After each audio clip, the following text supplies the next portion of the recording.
Hi guys! Alam nyo ba na maraming nagtatanong sa akin kahit dati pa during high school and my college days na sabi nila paano daw malalaman na may iba na ang partner nila or napunta sila sa isang relasyong mapagkunwari. Gayong sweet pa pero may iba na pala. Lagi kong sagot sa kanila, napakadali ng tanong nyo na kahit sarili nyo ay kaya nyong sagutin yan.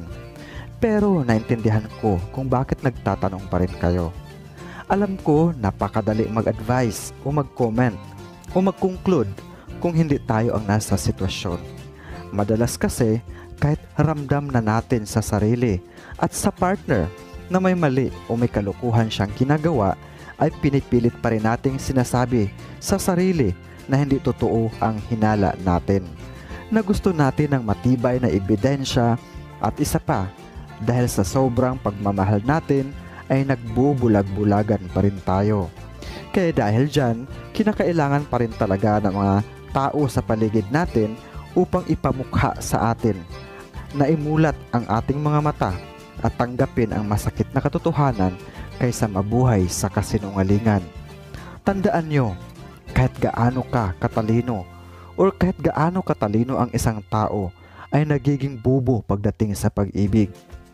Kaya kahit feeling natin napakadali ng tanong niya, ay kailangan pa rin natin or kailangan pa rin niya ng payo o kasagutan to convince that person na red flags ang pinasok niya, na kailangan mangibabaw ang utak kaysa puso, lalo pat niluloko na siya, na kailangan niyang bigyang pansin ang mga senyales na nagluloko na ang partner niya.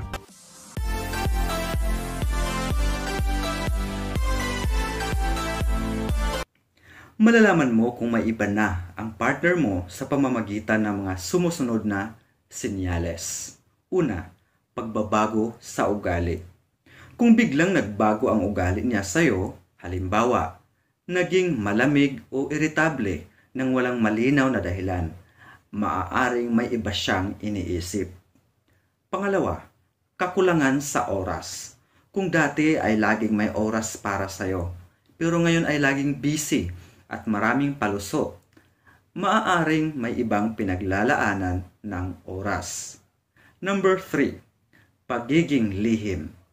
Kung biglang nagiging pribado o lihim siya sa kanyang mga gamit tulad ng cellphone, social media o email, posibleng may tinatago siya. Number 4, mga bagong gawit o gawi. Bigla ang pagbabago sa mga interes o gawain na hindi mo alam o kasali. Maaaring may ibang dahilan sa likod nito. Number 5, mga alibay at palusot.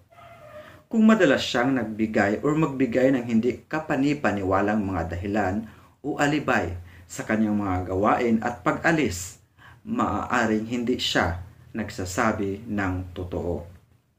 Mahalagang magkaroon ng bukas na komunikasyon at subukang alamin ang tunay na nararamdaman ng partner mo.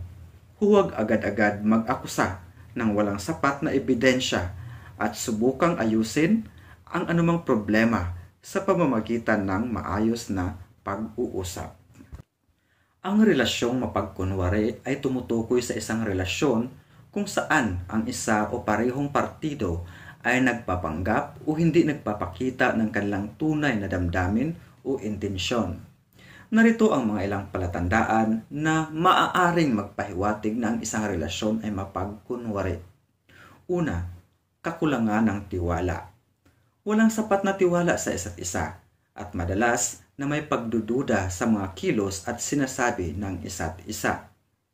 Number 2, kawalan ng komunikasyon.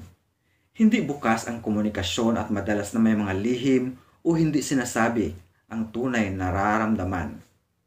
Number 3, pilit na pagiging masaya. Parang pilit ang pagiging masaya kapag magkasama at madalas na pinapakita lang ito sa harap ng ibang tao. Number 4, hindi seryoso. Wala sa plano o usapan ang mga seryosong bagay tulad ng kinabukasan ng relasyon o mga personal na layunin. Kagaya ng mga pangarap nyo sa buhay, kung ano ang magiging kayo after few years, kung ano ang mga bagay-bagay na dapat nyong pag-usapan, na dapat dalawa kayo open sa isa't isa, nang sa ganun ay walang lihim at alam ng bawat isa kung anong mga moves na gagawin para sa ikabubuti at ikauunlad ng inyong relasyon. Number 5, pagkakaroon ng ibang relasyon. May mga palatandaan ng pagkakaroon ng ibang relasyon o pagiging interesado sa iba. Mahalagang maging tapat at bukas sa isa't isa upang maiwasan ang ganitong klaseng relasyon at magkaroon ng mas malalim at tunay na koneksyon. Siyempre guys, napakadali na manghingi ng advice or lumapit sa isang tao. Pero dapat piliin din natin yung mga tao na mapagkatiwalaan. Yung kung magbigay ng advice or payo sa atin ay galing sa puso. Hindi lang basta magbigay para lang masabi na concern sila or may masagot sa kung ano mga kahilingan or advice na hinahanap o hinihiling mo. Dapat doon ka sa tao na tunay na may malasakit sa'yo. At syempre, kung magbigay man yan ng mga advice or conclusion tungkol sa iyong sitwasyon o relasyon, nasa iyo pa rin ang huling pasya.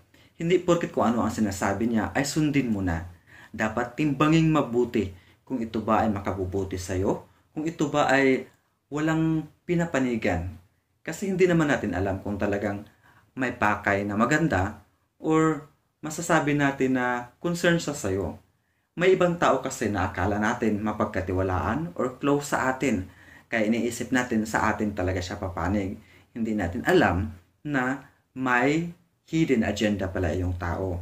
Kaya minsan, maging bukas, mapagmatsyag, at dapat alam natin na yung taong yun ay pure yung kanyang concern na ipinapahayag sa atin. Yung iba kasi, dahil halimbawa sa mag-best friend, kaya nga madalas best friend is best enemy, kasi nga madalas sa mag-best friend, yung best friend niya na halimbawa nag-aaway kayo magkarelasyon, yung isa doon ay lalapit doon sa isa para humingi ng payo. Hanggang kalaunan ay nagiging malapit sila sa isa't isa. Ang nangyayari, sila ang nagka-developan. Kaso nga, kayo pa, so ang nangyayari, may isang gagawa ng hakbang or else, yung friend mo na hiningian mo pala ng advice ay tatraidorin ka dahil lang sa kagustuhan niya ng maagaw sa'yo or makuha niya ang gusto niya na nasa sayo, which is your partner. Ang gawin niya para makipaghiwalay ka, isisiraan niya yung partner mo. Kaya dapat nasa huli pa rin ang pagpapasya mo. Ikaw pa rin, sa lahat ng mga maririnig mong advice mula sa paligid, dapat timbanging mabuti kung ito ba ay tama o hindi. Ang mahalaga, huwag mong ibaliwala. Dapat mangibabaw ang utak kaysa puso. Yes, nandun na tayo na madalas talaga pag mahal mo ang isang tao o nasa sitwasyon ka, ay napakahirap magdesisyon, lalo pat lubog na lubog ang iyong pag-iisip. Mas nangingibabaw ang puso. Kaya dapat huwag natin ibaliwala kung ano ang mga naririnig natin. At saka huwag basta-bastang magdesisyon o sundin yung mga sinasabi nila. Siyempre naman iba't ibang tao, iba-iba din ang sinasabi, maaaring magkapareho, pero ikaw pa rin ang magdidesisyon sa bandang huli nang sa ganun ay wala kang pagsisihan. Ang mga taong ito na nasa paligid mo na hiningian mo ng advice ay magsisilbi lang silang gabay. Sila yung magsisilbing magmulat sa iyong mga mata nang sa ganun ay alam mo kung ano ang mga magagandang gawin na hakbang para sa magandang kinabukasan or magandang kahinatnan ng iyong mga desisyon sa buhay. Sabi nga nila, kung hayaan mo na manatili sa isang pangit na relasyon kahit hindi na maganda dahil takot ka at nawawalan ka ng pag-asa na magkaroon ng panibagong magandang relasyon, kung hindi mo susubukan at patuloy kang nalugmok sa pangit mong kasalukuyan mong relasyon, ay hindi mo makamtan ang panibagong magandang inaasam or tsansa na magkaroon ng bagong magandang kinabukasan o karelasyon.